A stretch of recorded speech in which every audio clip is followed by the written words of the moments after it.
ጤና ይስጥልኝ ተመልካቾቻችን፣ ይህ ብሩህ ተስፋ የተሰኘው ፕሮግራማችን ነው። እንግዲህ የተለያዩ እንግዶችን በማምጣት በተለያየ ርዕሰ ጉዳይ የምንወያይበት ፕሮግራማችን ነው። በዛሬው ፕሮግራማችን ደግሞ ሀረጓ አሳምነው ትባላለች። የፈጠራ ስራ ባለሙያ ናት። ከሷ ጋር ነው ቆይታ ማድረገው። እንኳን ደህና መጣሽ። እንኳን በደህና ቆያችሁኝ። እስቲ ስለ ስራሽ፣ ስለ ራስሽ፣ ስለ ስምሽ ራስሽን አስተዋውቂ።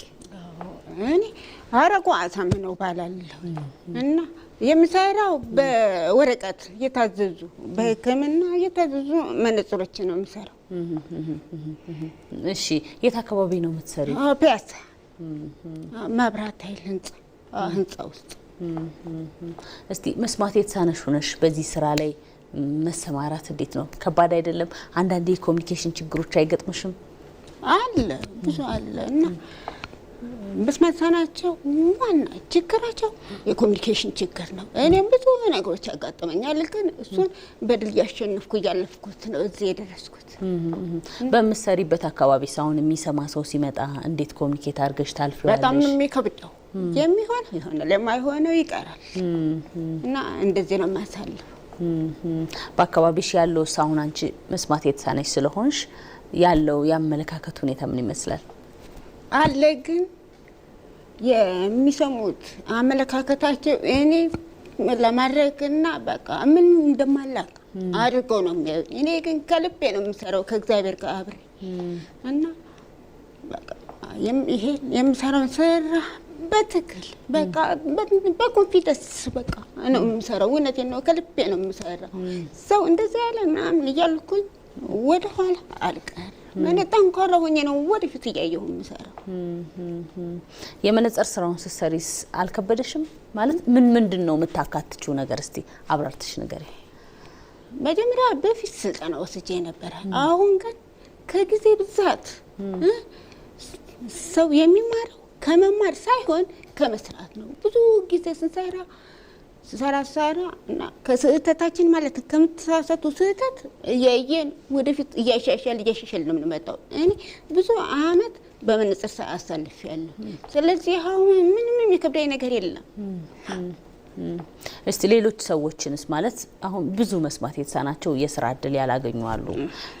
ለመስራት ሄደው ለመቀጠር ሁኔታዎች አመቺ አይደሉም። ወይም ደግሞ መስማት የተሳነው ሲሆን አንዳንድ ጊዜ የግንዛቤ ችግርም አለ። ሰው ካለማወቅ የተነሳ ካለመገንዘብ የተነሳ መስማት የተሳናቸው አይችሉም ብሎ ሊያምን ይችላል።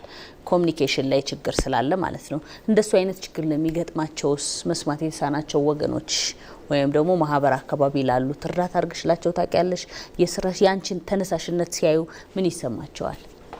እነሱ በቃ ብዙ ነገሮች ተመረውም ሳይማሩም ብዙ የስራ እድል ያጧሉ። በተለይ መስማት የተሳናቸው ብዙ የስራ ሰፊ እድል የላቸውም እና በጣም እየተጎዱ ነው ያሉት። እኔ ሀሳቤ ወደፊት እግዚአብሔር ቢፈቅድ የስራው ቦታና እቃዎች ማቴሪያሎች ባገኝ ይሄን ለራሴ በግሌ ከፍቼ ብዙ መስማት የተሳናቸው ስራ የሌላቸው እነሱን አስተምሬ ወደ ስራ እንዲሄዱና ራሳቸው እንዲለውጡ የዘወትር ምኞቴ ነው። ወደ ስራው ከመግባትሽ በፊት ምን ያክል ጊዜ ነው ስልጠና የወሰድሽው? 6 አመት ጨርሻለሁ። ቀጥታ መነጽር ስራ ውስጥ አልገባሁም። መጀመሪያ ቅርጻ ቅርጽ እና ፍሬም ብቻ ለ4 አመት ወስጃለሁ። ከዛ በኋላ እሱ ታይቶ ግምገማ ጨርሼ እንደገና ወደ መነጽር ስራ ቀጥታ ገባሁ። የት ነው ስልጠናውን የወሰድሽው? ምስራይ ሴንተር። ግን እስቲ አሁን 6 አመት ቆይታሽ በጣም ረጅም ጊዜ ነው ማለት። ያለ ስራ ያን ያክል ጊዜ መቆየትሽ አልከበደሽም? በጣም ከብዶኛል። በጣም ተፈትኛለሁ። እውነት በጣም ከባድ ነው። ግን የማስበው እና የማየው ወደፊት የሚያጋጥመኝ ጥሩ ነገር እያየሁ ታግዬ ነው ያሸነፍኩት። በተማርሽበት ጊዜስ ማለት በ6 አመት ቆይታሽ የምልክት ቋንቋ ትርጉም ነበረው ወይስ ስትማሪ ችግሮች ነበሩት? አለ በግማሽ አለ እና ብዙ መስማት የተሳናቸው ስላሉ እና አካል ጉዳተኞችም አብረን አካቶ ስለምንማር እነሱ ጋር ትንሽ ቋንቋም ይችላሉ። በከንፈር እንቅስቃሴም ተግባብተን ጨረስን። ሌሎች የሚሰሙ ሰዎች አብረውሽ ነበሩ? አካል ጉዳተኞችም አብረዋል። ሁሉም አካል ጉዳተኛ ነው ወይስ ደግሞ የሚሰማ ሰው ተቀላቅሎ ነው የሚማሩበት? አካል ጉዳተኛ እሱ መሰሪያ ሴንተር የሚያሰለጥነው አካል ጉዳተኞች ነው እና አካል ጉዳተኛ መስማት የተሳናቸው አብረን አንድ ላይ ስለሆነ አልከበደኝም። የመግባባት ችግር አልከበደኝም። ቋንቋ ካለ አልከለ ደግሞ በከንፈር እንቅስቃሴ መግባባት ይችላል። ከጊዜ በኋላ ነው መስማት የተሳነሽ የሆንሽው? እኔ በፊት 8ኛ ክፍል ተማሪ እያለሁ ነው መስማት የተሳነኝ። እስከ 8ኛ ክፍል ድረስ እሰማ ነበር። 8ኛ ክፍል ሆኜ በማጅራት ገትር በሽታ ጆሮዬ መናገር ቻለሁ፣ እግዚአብሔር ይመስገን። እንዴት ነው ልክ መስማት መሳን ሲያጋጥማቸው አሁን ብዙ መስማት የተሳናቸው ሰዎች በግልም ወይ ጸበል ቦታ፣ የሃይማኖት ቦታ ወይ ደግሞ ሆስፒታል ብዙ ነገር ይሞካከራሉ። አንቺ አልሞከርሽም ነበር? ምንም የቀረኝ የለም። ብዙ ቦታ ተሞክሯል። በሕክምና ጸበልም ብዙ ነገሮች ተሞክሯል። ምንም ለውጥ የለም። ለመቀበል አልከበደሽም? 8ኛ ክፍል ማለት 13 ዓመት አካባቢ ይመስለኛል አይደል? ትልቅ ነሽ። ብዙ ነገር ማገናዘብ ትችያለሽ። ከጓደኞችሽ ጋር መለየቱ አለመስማቱ የሚያመጣው ተጽዕኖ ይኖራልና ካስታወሽ ውስጥ ያሳለፍሽውን ጊዜ ንገሪኝ። አለመስማቴ አምኖ መቀበል በጣም ነበር የከበደኝ። ቃላት ይሄንን ለማውራት ቃላት የለኝም። በእውነት በጣም አልቅሻለሁ፣ በጣም ተጎድቻለሁ።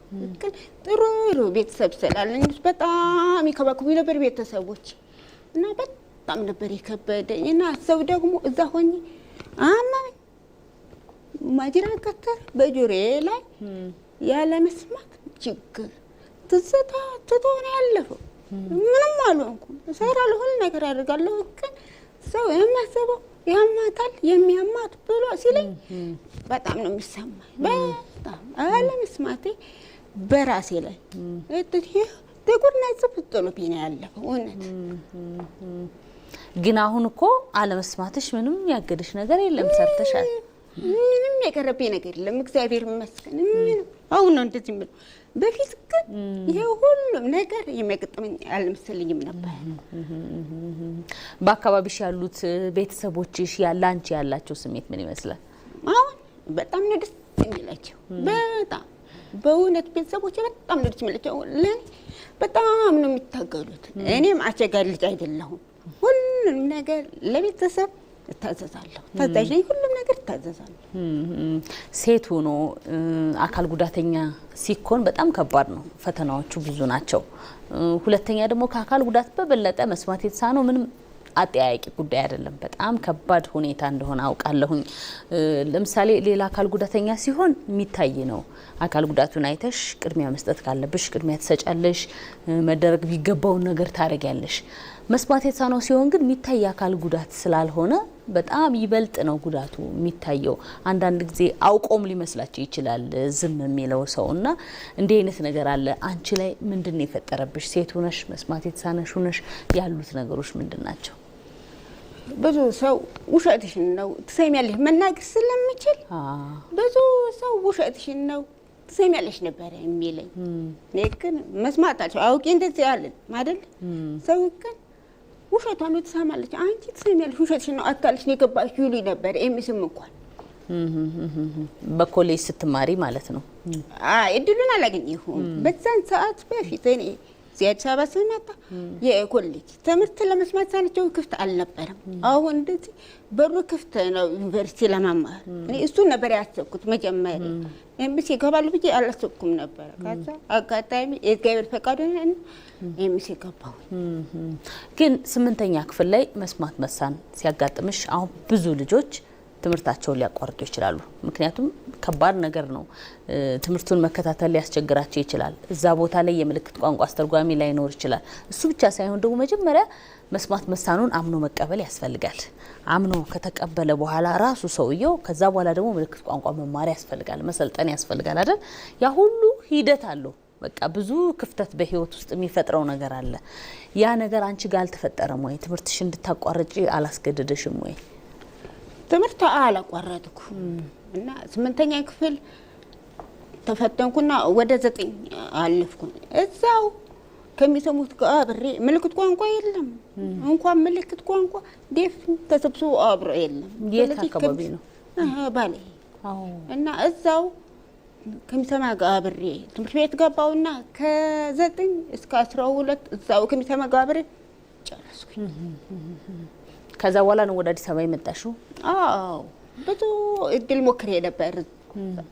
ጓደኞች አብረው ተምረው ፈተና የተፈተኑት ኑ እዛ ስራ ወጥቷል እንዲህ ሲሉኝ አብሬ ሲሄድ ስነግረው ሳይናገረው አልሰማሁትም።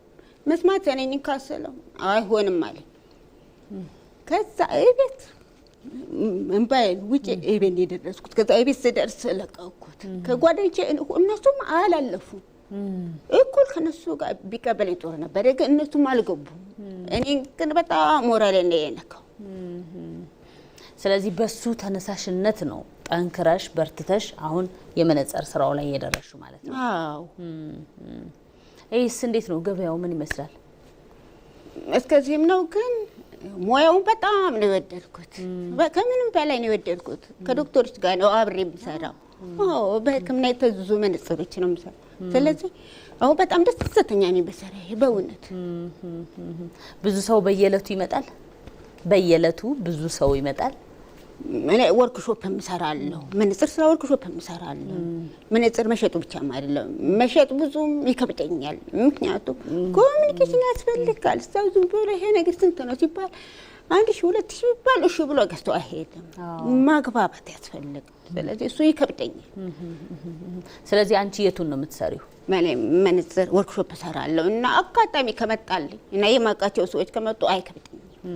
እንደዛ እሰራለሁ። ከማህበሩ ጋር ግንኙነት አለሽ? አሁን ለምሳሌ መስማት የተሳናቸው ማህበር ጋር ምን ታደርጊያለሽ? በጣም ብርቱ ሴት ነሽ አሁን እንዳየሁት ማለት ነው። በመሀል በጣም ካደግሽ በኋላ መስማት መሳን መግጠም ማለት ከባድ ፈተና ማሳለፍ ነው ማለት። መስማት መሳኑን እንደሌላ ነገር ታይቶ ሳይሆን ለመቀበል ራሱ ያለው ሂደት ሲሰሙ ቆይቶ ከዛ በኋላ መሆን ከባድ ነገር ነው። ብዙ ነገር ሚስ ያደርጋል ያ ሰው ብዬ አስባለሁ። እድሜው ላይም ስራው ላይም ትምህርቱ ላይም። ግን እነዚህን ነገሮች ልምዶችን ከማካፈል አንጻር ለነሱ ደግሞ ልክ እንደዚህ እንደምትሰሪ እንደዚህ ስልጠናዎችን መውሰድ እንዳለባቸው ስራ እንዲሰሩ ከማበረታታት ከጎናቸው ከመቆም አንጻር ከማህበሩ ጋር ምን ታደርጊያለሽ? በምን ትገናኛላችሁ? ምን ትሰሪያለሽ? ብዙ ቦታ ማህበር አለኝ። አፍጀብር መስማት የተሳናቸው አለ፣ ሴት አካል ጉዳተኛ አለ፣ እንዴ በቀበሌ በወረዳ እንዴ አካል ጉዳተኛ ማህበር አለ። ሁሉንም እሳተፋለሁ። ምንም የቀረኝ ነገር የለም። የምፈልገው ነገር ያላስተካከሉት ምንም ነገር የለም። የፈለከው ቦታም ቢሆን እሄዳለሁ። መስማት የተሳናቸው ማህበር ጋር በተለየ ምንድን ነው የምታደርጉት? አባል ነበርኩኝ፣ ግን አሁን ስራ አልመቸኝ አለኝ። መታወቂያዬን በስርዓቱ እያሳደስኩኝ መታወቂያ ይዤ ነው የምዞረው። እሺ፣ እስቲ ሌሎች አካል ጉዳት አልባ የሆኑ ሰዎችስ ላንቺ ያላቸው አመለካከት ምን ይመስላል? ማለት አብሮሽም ቢሰሩ አሁን አንቺ ብቻ አይደለሽም የምትሰሪው አይደል? እዛ ቦታ ላይ አንቺ ወርክሾፕ ብትሰሪም የሚሸጠው ሰው ደግሞ ወይ የሚሰማ ነው ወይ አካል ጉዳት የሌለበት ሰው ሊሆን ይችላል። እነሱን ጨምሮ ላንቺ ያላቸው አመለካከት ምን ይመስላል? አሁን በፊት ስራ ለመቀጠር ሲሄድ እኔን ሲመልሱኝ መስማት የተሳነኝ በመሆኔ ብለሽኛል። እንደዚሁም ደግሞ ብዙ ጊዜ መስማት የተሳናቸው ሲታዩ አይሰሙም እነሱ እኮ መስራት አይችሉም የሚባል ነገር አለ። ግን አሁን በጣም የተሻለ ነገር አለ ብዬ አስባለሁኝ። ብዙ ሰው ያው ሙሉ በሙሉ ባይባልም ሰው ስለሆነ ብቻ የተወሰነ ነገር ግን ልዩነት አለ። በሚዲያውም በተለያዩ ነገሮችም ስለ ዴፎቹ በደንብ ይሰራል እና እዛ አንቺ አካባቢ ያለው ሰው ለአንቺ ምን አይነት አመለካከት አለው? አልተቀየረም ወይ? ምን ያስባል? ያሰቡትን ነግረውሽ ያውቃሉ ወይ? በጣም ነው የተቀየረው አመለካከታቸው። እኔ አካባቢ ካሉት ከሁሉም ተስማምቼ በሰላም በፍቅር ነው የምሰራው። ሁሉም በቃ እንደሚሰማ አድርገው ነው የሚያዋሩኝ የለመዱኝ ሰዎች ማለት ነው። እና ምንም ችግር አልፈጠርብኝም። አሁን በምሰራበት ቦታ ሁሉም ከሰላም ተስማምቼ ነው የምሰራው በፍቅር። አንቺ ትችያለሽ ጎበዝ ነሽ አይሉሽም? ያውቃሉ ይላሉ ለራሴ ይነግሩኛል። እኔ ደግሞ የበለጠ ለመስራት ነው እንጂ በቃ ብዬ አይደለም፣ የበለጠ ለመስራት ነው የምታገለው። ሁሉን ነገር ማድረግ እንደምንችል ማሳየት ነው የምፈልገው። አሁን ወደፊት ምንድነው እቅድሽ? እኔ ወደፊት ተማሰበው እግዚአብሔር ከፈቀደው ቦታ ሰፊ ቦታ መንግስት ከተባበረኝና ሰፊ ቦታ ከሰጠኝ ስራ የላቸው በትል ዴፎች ሴቶች በጣም ከባድ ቦታ ነው ያሉት እና የስራ ቅድምም ነግሬሻለሁ ስራ ለመቀጠል ብዙ ቦታ አለመስማታቸው እንቅፋት እየሆነባቸው ነው እና የስራ እድላቸው ጠባብ ነው። ስለዚህ እነሱን ቢያንስ ቦታ ባገኝና እቃዎች ባገኝ ሰብስቤ አስተምሬ በቃ ራሳቸው እንዲችሉና ስራ እንዲፈጥሩ እፈልጋለሁ። ልክ እንደ ተኪን አወቅሽው? ተኪ አውቃለሁ። ወረቀት ፔፐር ባግ እሱ አሁን ሁሉም መስማት የተሳናቸው ሴቶች ናቸው። ሁሉም 26 ወደ 24 አካባቢ አሁን ላይ የለም። ያው ቦታው ልክ እንደሱ ማቋቋም ነው የምትፈልጊው? በጣም ትልቅ ተቋም ስለሆነ ነው እሱ እንደ ምሳሌ የጠቀስኩት። አዎ ምኞቴ እሱ ነው። በራሴ ይሄንን ሙያ በጣም ስለወደድኩት ይሄንን ሙያ ይዤ መሞት አልፈልግም። ለሌላ ሰው አስተላልፌ ሌላ ሰው ተጠቃሚ ሆኖ በቃ አይቼ ባይደስልኛል። አይ ጥሩ። እኔ ብዙ ፈተና ነበር የደረሰብኝ እዚህ እስክደርስ ድረስ። መቼም ሰው ዝም ብሎ ቀጥታ ጥሩ ቦታ ማይደርስ። ስለዚህ ብዙ ነገሮች ፈተናዎች አጋጥመውኛል። ስለዚህ ሌላ ሰውም ደግሞ የበለጠ ሊያጋጥመው ይችላል ብዬ ነው የማስበው። እስቲ ማስተላለፍ የምትፈልጊው መልእክት ካለ ወይ ደግሞ እኔ ጥያቄ ሳላነሳ የረሳሁት አንቺ መነሳት አለብሽ ብለሽ ያሰብሽው ሀሳብ ካለ ሳትናገሪ ከምትመለሺ መናገር የምትፈልጊው ካለ መልእክት ካለ አስተላልፊ።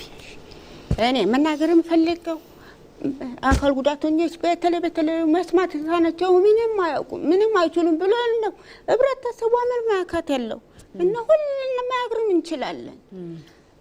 አለመስማታችን ድምጽ ወደ ጆሮአችን ማስተላለፍ አልቻለም እንጂ ማድመጥ አላቃተንም። አእምሮአችን ብዙ ነገር ይፈልጋል፣ ብዙ ነገር ያስባል፣ ብዙ ነገር ይመኛል። ስለዚህ መስማት የተሳናቸው አይችሉም እንዲያረጉ ማብለው ሲሉ ደስ አይለኝም። ስለዚህ ሁሉንም ነገር ማድረግ እንችላለን፣ ሁሉም ነገር መስራት እንችላለን። አልሰማንም እንጂ ምንም የማንችለው የሚያቅተን ነገር የለም ብዬ ማስተላለፍ እፈልጋለሁ። የት እንደምትሰሪ ቦታሽን መጥቀስ ትችያለሽ?